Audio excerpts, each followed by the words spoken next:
حضرت علی ابن ابی طالب رضی اللہ عنہ رسول اللہ صلی اللہ علیہ وسلم کے چچا زاد بھائی اور داماد تھے، جو مکہ میں خانہ کعبہ کے اندر پیدا ہوئے۔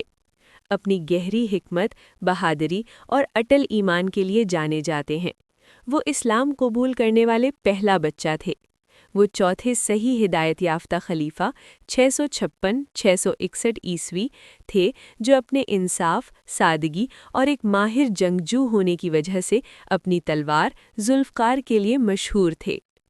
حضرت علی کی زندگی کے اہم پہلو: پرورش۔ ابو طالب اور فاطمہ بنت اسد کے ہاں 600 عیسوی کے لگ بھگ پیدا ہوئے۔ ان کی پرورش چھوٹی عمر سے ہی پیغمبر اسلام صلی اللہ علیہ وسلم کی براہ راست نگرانی میں ہوئی۔ ہمت اور شادی۔ انہوں نے ہجرت میں ایک اہم کردار ادا کیا۔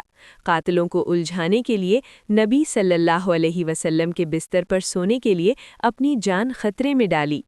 آپ نے رسول اللہ کی پیاری بیٹی حضرت فاطمہ رضی اللہ عنہا سے شادی کی۔ فوجی قیادت۔ اللہ کا شیر کے نام سے جانے جاتے ہیں۔ وہ بدر اور حنین سمیت تقریباً تمام لڑائیوں میں ایک بہادر جنگجو تھے اور خیبر کے قلعے کو فتح کرنے کے لیے مشہور ہیں۔ خلافت اور میراث۔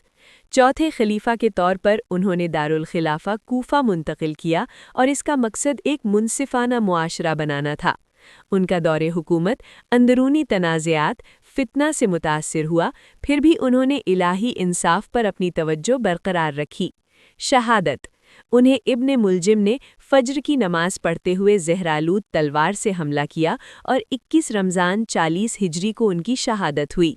حضرت علی کو اسلام کی تمام شکلوں میں بہت زیادہ عزت کی جاتی ہے، خاص طور پر شیعہ مذہب کے پہلے امام کے طور پر۔ ان کی تعلیمات اور خطوط سے گہرے علم کی میراث ملتی ہے۔ اللہ رب العزت آپ کے درجات بلند فرمائے، آمین۔